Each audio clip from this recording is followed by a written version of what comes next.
All right, today I want to talk about The Matrix. The Matrix is one of my favorite movies.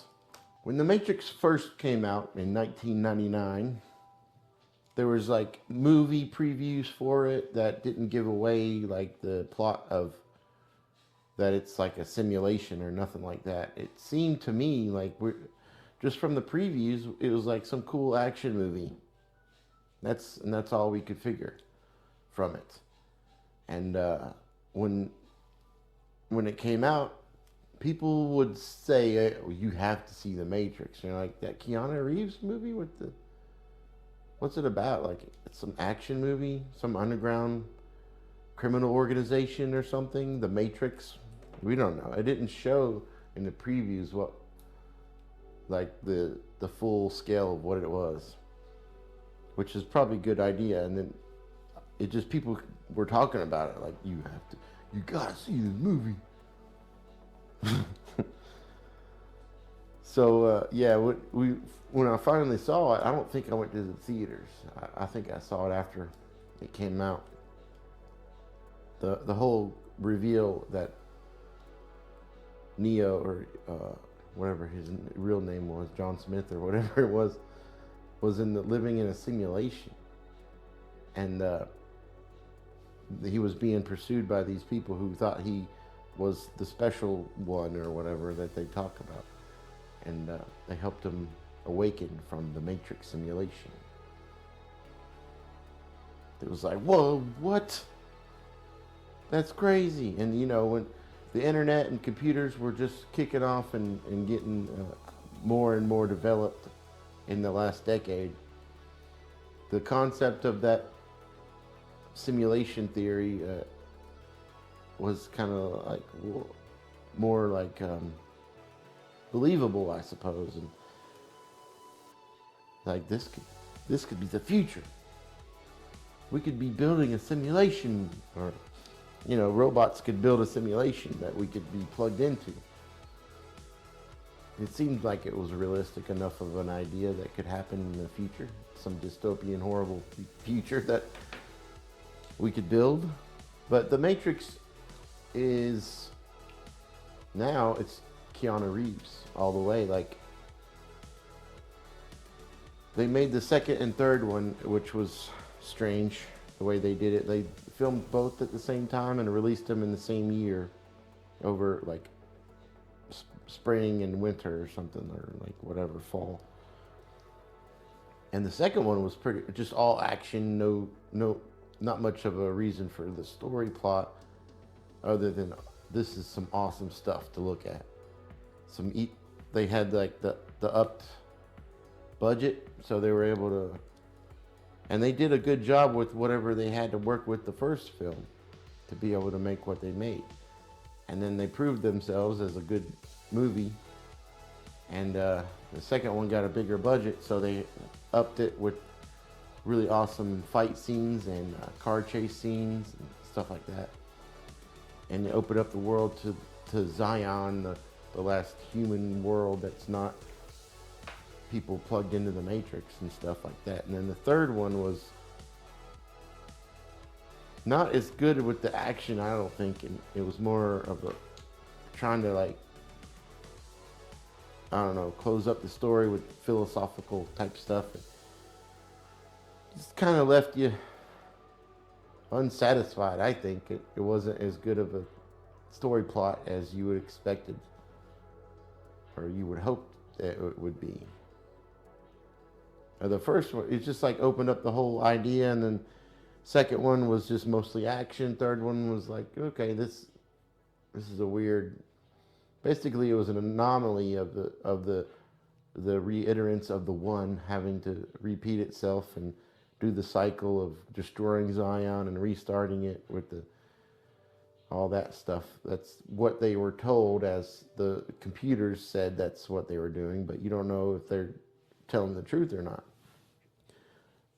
But I don't see why they wouldn't.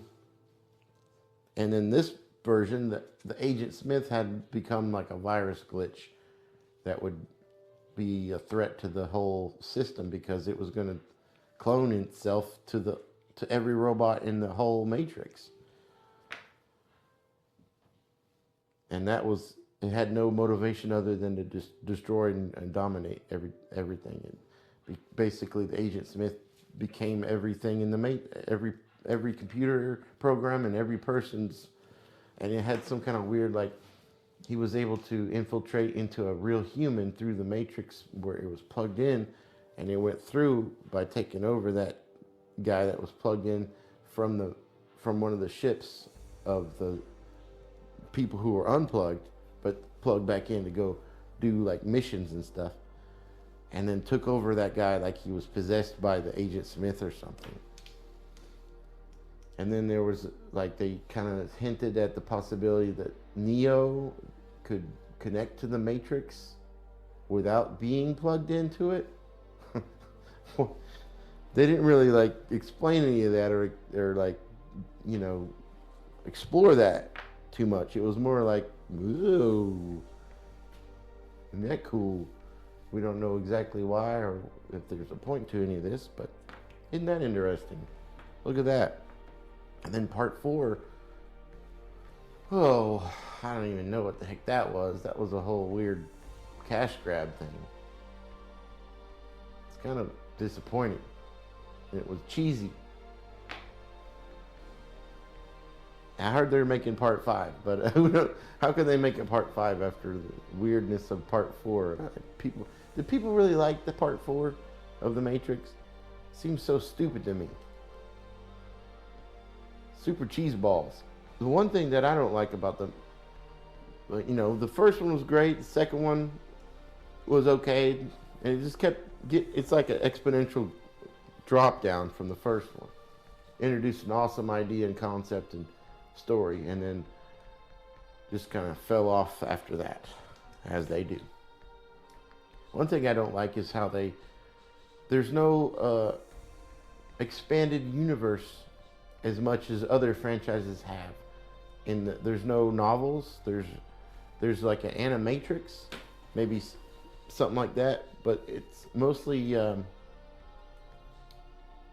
just the movies. There's no like franchise or like canon versions of any expanded universe of the Matrix, which I think is a huge flaw. And maybe there's some legal reasons or some reason why they're not doing that. I don't know why. The one film that would be an amazing thing to remake and reboot would be The Matrix. I mean, obviously, the whole concept is that he has been the 6th version of the one that has this ability to become a superhero within the Matrix world. The 6th one. So how about we do a different version? Maybe something different happens this time.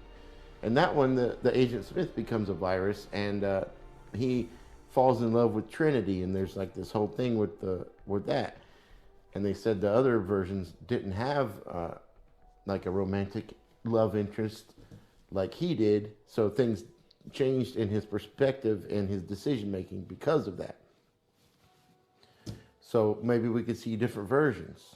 And we could explore so many side stories and all the times in between of them searching for the one and all this stuff, and how they are trusting the Oracle, who is a computer programming, like part of the program, to give them hope somehow. And they think they could trust this Oracle person.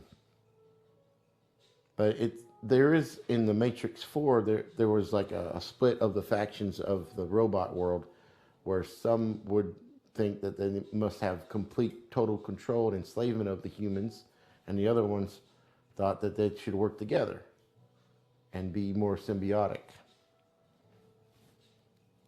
So the whole concepts of what Matrix 4 introduced and the ideas, it made it more interesting. I would like to hear the stories that happened before whatever's happening now in this weird version of the Matrix, where he's still plugged in, somehow able to live longer than normal human can live. Like 70 years had passed.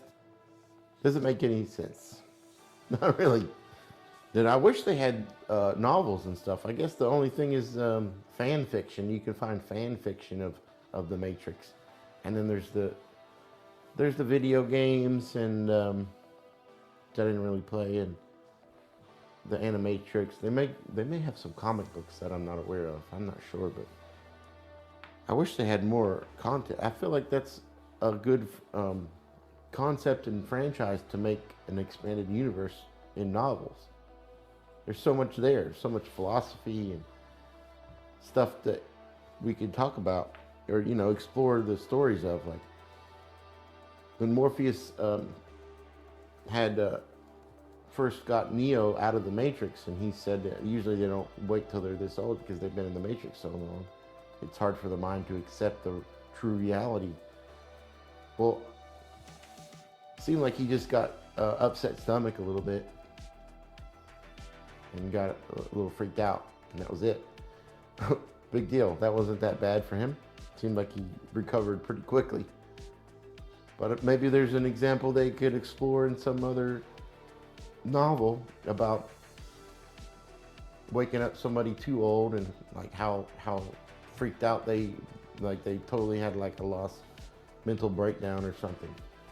I thought it would be cool what if they have like a little psych ward over in Zion where people who they've woken up out of the Matrix and they just couldn't handle it, so they got to send them to this special hospital thing for them to cope. They got to be looked after because they can't go back into the Matrix. Not really. There's no way of doing that. So the only thing they could do is maybe they could plug them back into their version of a Matrix. Maybe that's what they do. Or do they just try to create an environment where they feel like they're in the normal world again, I don't know. I think there's so much there to explore in the ideas of it in novels, and probably be better than what they did in the movies, what they're doing in the movies. I don't see why they don't reboot it with a whole new, restart the whole concept over again. Maybe start earlier this time. Like they don't even have an idea of who the one is yet. They're just trying to, they're searching for the one. What is it about that guy that stood out? Just because he was a computer hacker or something? He was good with computers, and he hated having to go to work and live a normal life. Is that it? Is that all you looked at? There's got to be some other things. I like The Matrix. The first one for sure was amazing.